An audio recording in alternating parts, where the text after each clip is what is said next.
Assalamualaikum warahmatullahi wabarakatuh dan salam sejahtera untuk kita semua. Perkenalkan nama saya Anissa Gita Sungga Dirgantari MIKOM dengan NIDN 1420038901. Saya berstatus sebagai dosen tetap yayasan pada Program Studi Ilmu Komunikasi Universitas Muhammadiyah Papua yang berada di Kota Jayapura, Provinsi Papua. Izinkan saya untuk menyampaikan pernyataan diri dosen pada Unjuk Kerja Tridharma Perguruan Tinggi yang disingkat PDD UKTPT pada bidang pengajaran untuk memenuhi persyaratan sertifikasi dosen SMART tahun 2023. Saya mengampu mata kuliah Dasar-dasar penyiaran dengan bobot 3 SKS yang dapat ditunjukkan dalam RPS bahan kajian referensi yang dapat dilihat pada tampilan di samping. Mata kuliah dasar-dasar penyiaran adalah mata kuliah wajib prodi di mana mata kuliah ini bertujuan memberikan pemahaman konseptual tentang penyiaran radio dan televisi. Di mana mata kuliah ini berfokus untuk mengkaji sistem penyiaran, baik prosedur, kaidah, dan regulasi penyiaran baik di media radio dan televisi, serta segala perkembangan yang terjadi pada abad 21. Oleh karena itu, materi yang akan dibahas antara lain adalah konsep dasar dan ruang lingkup penyiaran, tahapan produksi program, programming dan penjadwalan program siaran, peralatan siaran, serta regulasi penyiaran. Capaian pembelajaran yang digunakan pada mata kuliah dasar-dasar penyiaran yaitu CPL 1, CPL 2, CPL 3, CPL 4 yang diturunkan lagi menjadi CPMK 1, CPMK 2, CPMK 3, CPMK 4 dan diturunkan lagi menjadi sub CPMK 1, 2, 3, 4, 5, dan 6. Sistem pembelajaran mata kuliah dasar-dasar penyiaran ini dilaksanakan secara sinkronus dan asinkronus dengan menggunakan pembelajaran aktif dengan menjadikan peran aktif mahasiswa sebagai senternya, yaitu pembelajaran kolaboratif, diskusi kelompok, penugasan berupa studi kasus melalui LMS Universitas Muhammadiyah Papua. Pembelajaran akan ditempuh selama 16 pekan yang dibagi menjadi 7 pekan pertama sebelum UTS, 1 pekan untuk UTS, kemudian 7 pekan sebelum UAS, dan 1 pekan untuk UAS. Metode pembelajaran mata kuliah dasar-dasar penyiaran disesuaikan dengan materi pembelajaran yang akan disampaikan. Misalnya, pada 7 pekan pertama akan menggunakan blended learning dengan pendekatan SCL, Student Centered Learning, sebelum UTS, dan 7 pekan sebelum UAS akan berfokus pada diskusi kelompok dan contoh studi kasus. Bentuk perkuliahan sinkronus dilakukan dengan tatap muka di luar kelas seperti menggunakan tools web conference seperti Zoom Meeting dan Google Meet.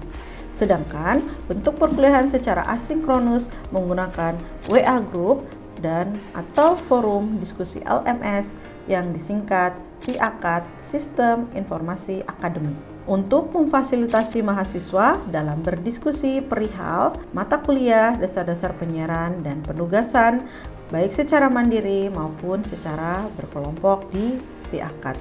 Evaluasi pembelajaran pada mata kuliah didapatkan dari kuis interaktif, penugasan, diskusi kelompok, UTS, dan UAS. Kuis interaktif dilakukan sebanyak 2 kali dan penugasan terstruktur baik secara mandiri maupun kelompok dilaksanakan dalam 8 kali pertemuan. Kemudian UTS dan UAS menggunakan soal esai. Pembobotan setiap hasil evaluasi pembelajaran mata kuliah dasar-dasar penyiaran yaitu kuis interaktif sebanyak 10%, penugasan 30%, UTS 20%, diskusi kelompok 15% dan UAS sebanyak 20% dengan total pembobotan nilai sebanyak 100%. Demikian informasi yang dapat saya sampaikan mengenai mata kuliah dasar-dasar penyiaran untuk mahasiswa program studi Ilmu Komunikasi Universitas Muhammadiyah Papua. Berikut cuplikan dari proses pembelajaran yang saya laksanakan secara sinkronus, yaitu tatap muka di dalam kelas. Selamat menyaksikan. Assalamualaikum warahmatullahi wabarakatuh. Waalaikumsalam warahmatullahi wabarakatuh. Selamat siang adik-adik semua. Siang, Bu. Salam sejahtera untuk kita semua. Apa kabar? Sehat-sehat? Sehat. Baik. Semangat. Oh, luar biasa. Adik-adik, pada pertemuan yang kedua ini, Ibu akan melanjutkan materi kita terkait dengan penyiaran, ya, tentang penyiaran. Tapi sebelum itu, Ibu akan menyampaikan tentang apersepsi. Apersepsi itu adalah pemahaman adik-adik, pemahaman awal adik-adik terkait dengan materi ini. Nanti adik-adik sekalian boleh dijawab ya, kalau Ibu akan memberikan ini sekaligus kuis untuk adik-adik, ya. Yang pertama, ya, Ibu mau tanya, apakah adik-adik perlu untuk bermedia? Perlu? Perlu. Oke. Selanjutnya, media apa yang sering adik-adik gunakan? Ada yang bisa jawab? Angkat tangannya, Nurul? Handphone, apalagi? TV, radio, apalagi? Komputer, apalagi? Laptop. Ada yang pernah dengar radio nggak? Pernah. Radio sekarang ada radio di HP masing-masing ya, bisa dengar secara streamingnya. Iya, betul sekali adik-adik. Jadi banyak ya, berarti sering ya menggunakan media? Sering sekali. Oke. Apakah kemudian media yang adik-adik gunakan, yang adik-adik sebutkan tadi, ya, sudah sesuai dengan kebutuhan adik-adik apa belum? Kalau tadi sempat disebutkan apa? Pakai apa? HP. Apakah sudah sesuai dengan kebutuhan adik-adik? Sudah. Apa sih yang biasanya sering kalau dari handphone? Aplikasi ya, banyak aplikasi untuk apa? Komunikasi. Kemudian untuk apa lagi? Kalau selain komunikasi, ada yang tatap muka, ada yang melalui iya, betul. Selain handphone, ada media yang lain tidak yang biasanya adik-adik pakai, baik adik-adik gunakan? Televisi. Siapa di sini yang nonton televisi? Ya, iya. Kemudian ada yang disebut dengan televisi, ada yang disebut dengan media radio, ya. Berarti yang adik-adik gunakan itu sesuai dengan kebutuhannya adik-adik gitu. Karena kalau tidak sesuai dengan kebutuhan dan keinginan, tentu tidak digunakan. Apa manfaat dari media yang adik-adik gunakan? Mendapatkan banyak informasi. Iya, mendapatkan banyak informasi. Selain itu ada lagi? Ada yang berlebihan melengkapi. Iya. Kita sehari-hari. Iya. Siapa yang menggunakan media yang digunakan sekarang untuk shopping, online shop? Pasti banyak ya? Iya, pasti banyak. Iya, itu dia. Nah, salah satu kemudahan dari media itu adalah sebagai sarana komunikasi, informasi, dan juga kita memudahkan kita untuk memenuhi kebutuhan kita. Ibu mau tanya, di antara TV dan radio, manakah yang sering digunakan? Yang sering TV. Coba angkat tangan, siapa yang lebih sering nonton TV dibandingkan radio? Angkat tangan. Oke. Ih, banyak ya. 1, 2, 3, 4, 5, 1000. Oke. Yang lain? Yang radio? Sendiri. Dengar apa di radio? Dengar program apa yang didengarkan kayak gitu? Apa? Kalau menyangkut dengan radio itu memang saya bisa mendapatkan informasi yang saya tidak tahu. Melalui informasi bisa menyiarkan. Lalu masyarakat yang pedalaman juga bisa mendengarkan. Iya, betul sekali. Tepuk tangan dulu teman-teman kalian.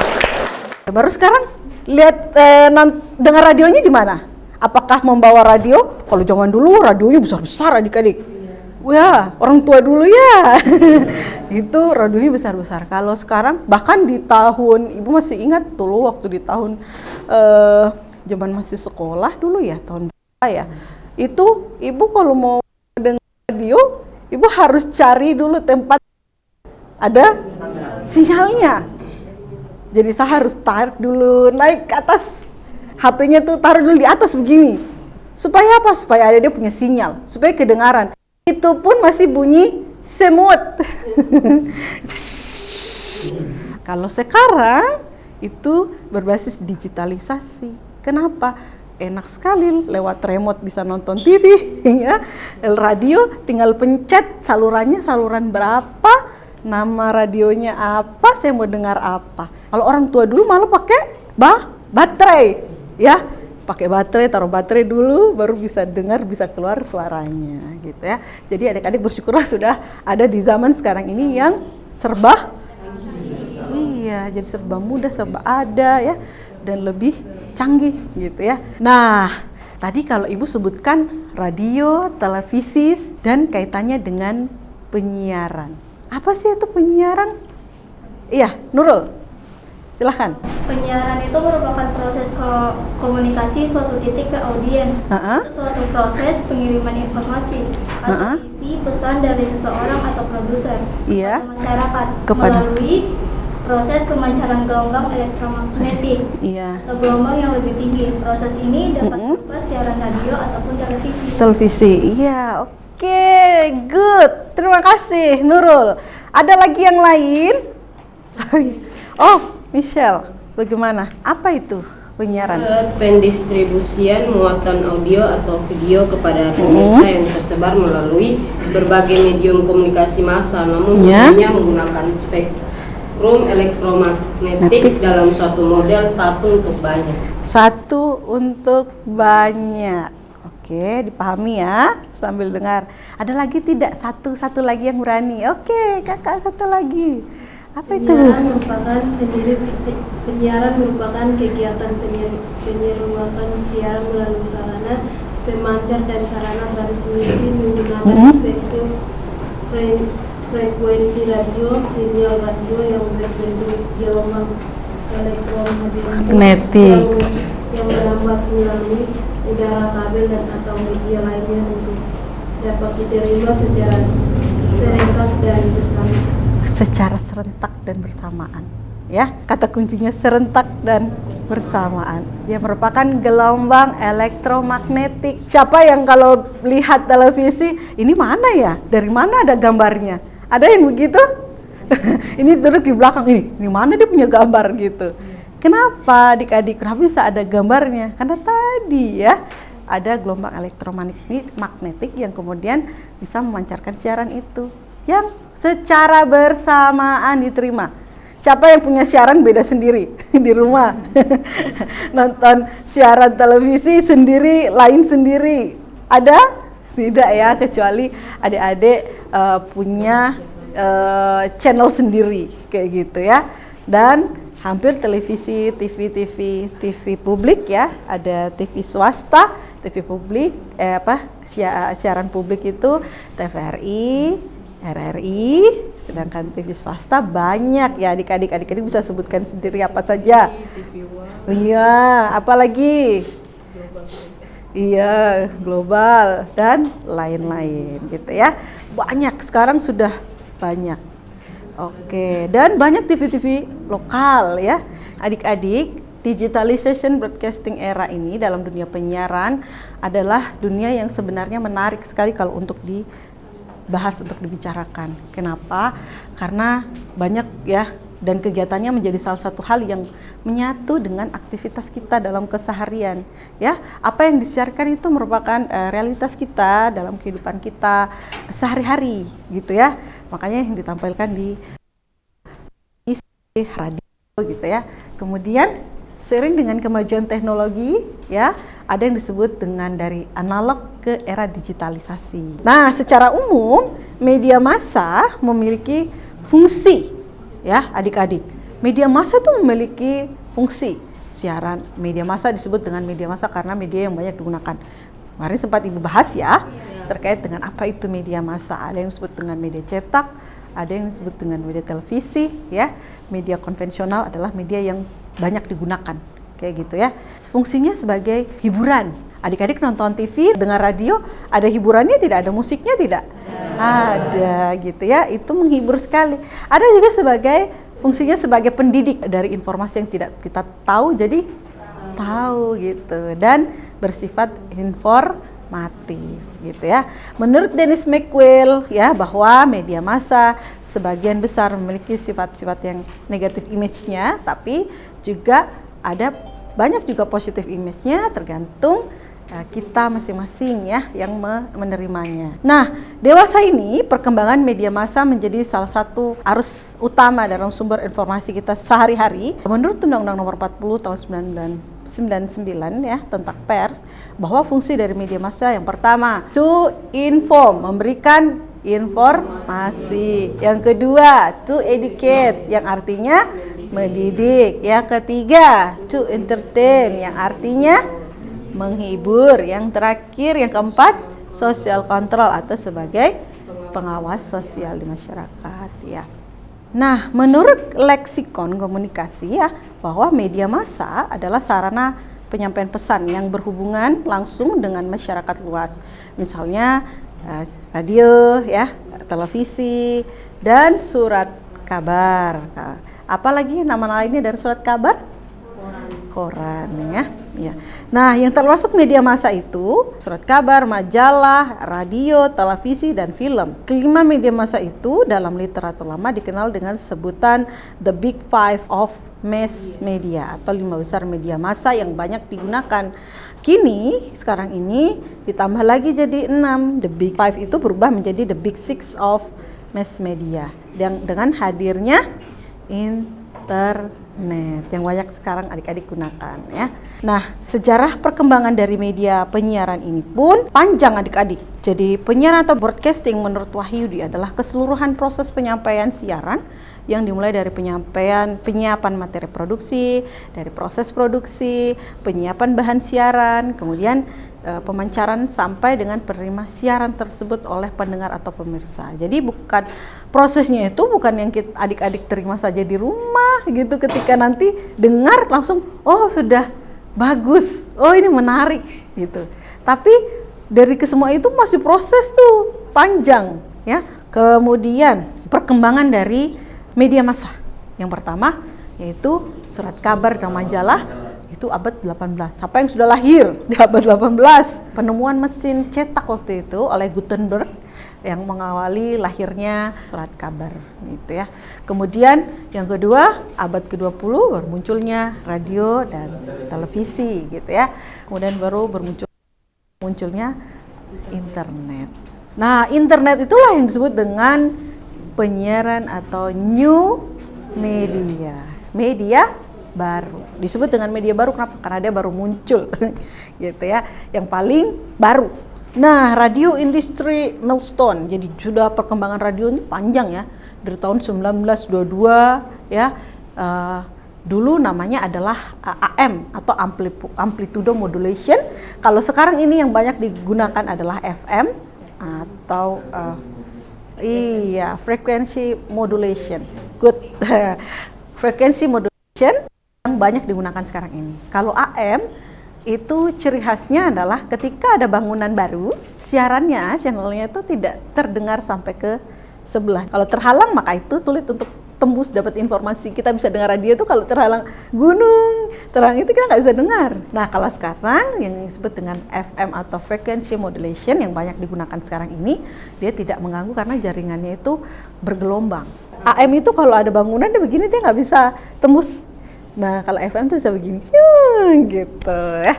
Kemudian TV pun juga demikian, dimulai dulu dari Eropa tahun 1930 sampai 1939, kemudian di 1940 sampai 1949 dari sebagian Jepang dan Alaska, kemudian 1950 sampai 1959 dari Kanada, Amerika Latin, Afrika, Asia Barat, Australia, dan kemudian 1960 sampai 69 itu di sebagian Afrika dan Indonesia.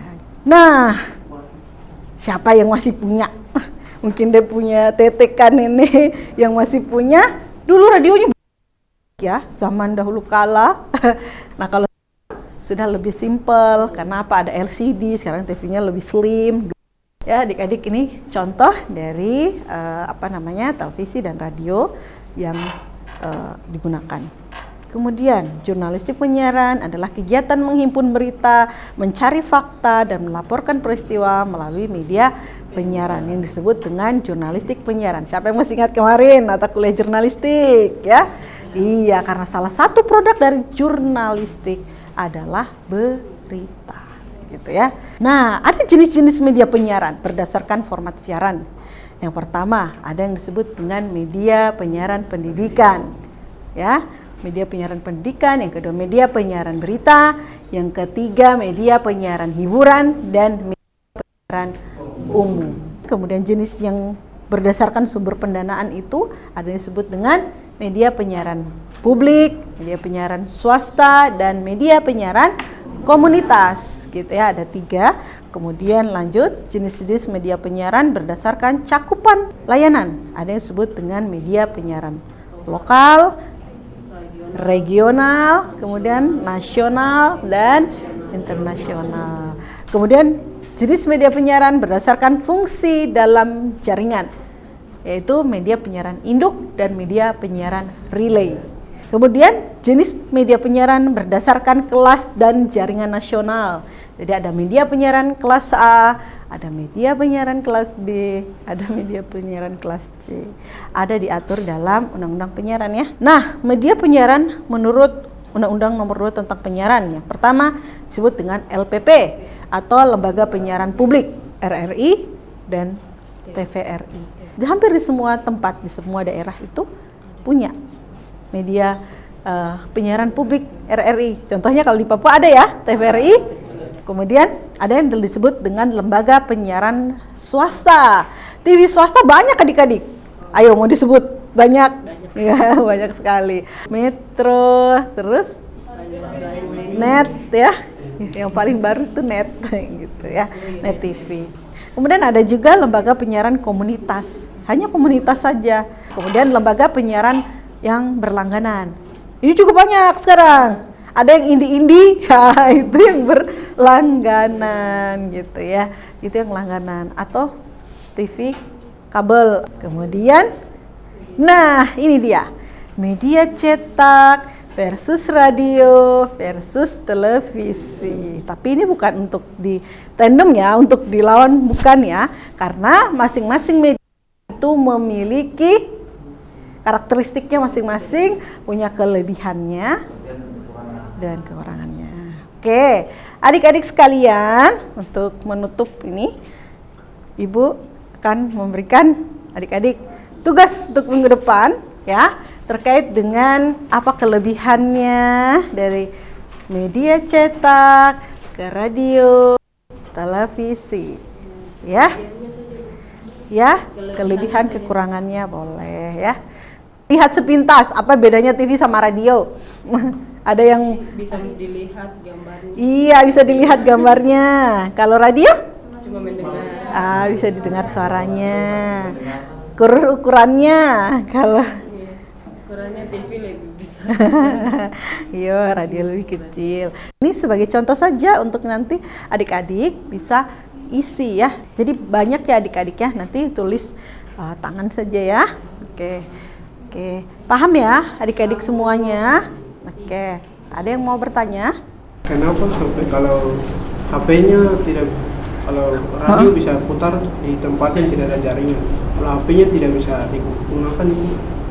Bagaimana? Iya, ada yang bisa bantu jawab 5 poin? Iya, siapa? Kakak Christian?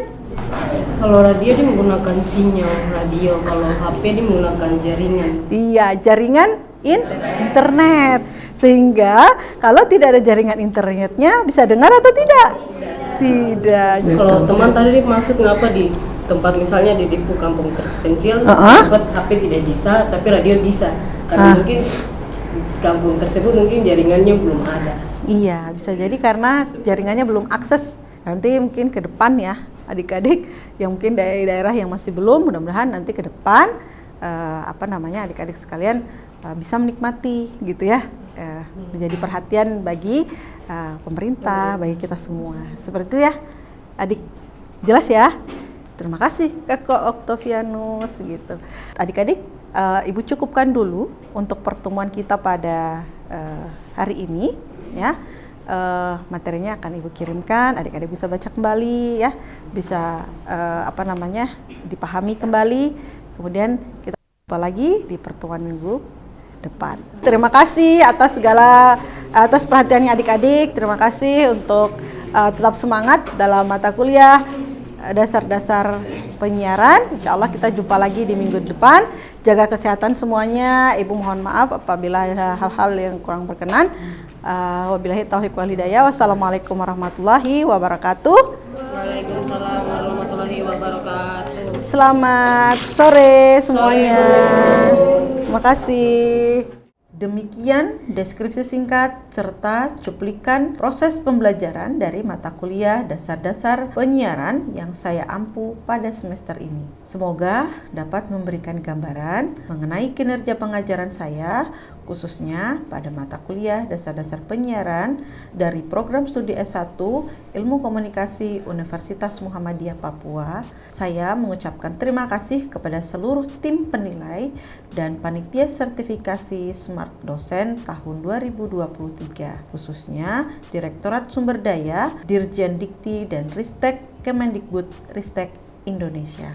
Dan saya juga mengucapkan terima kasih kepada Universitas Muhammadiyah Papua dan rekan-rekan sejawat dosen dan rekan-rekan mahasiswa. Demikian yang dapat saya sampaikan. Atas segala kekurangan saya mohon maaf yang sebesar-besarnya. Billahi taufiq wal hidayah. Wassalamualaikum warahmatullahi wabarakatuh.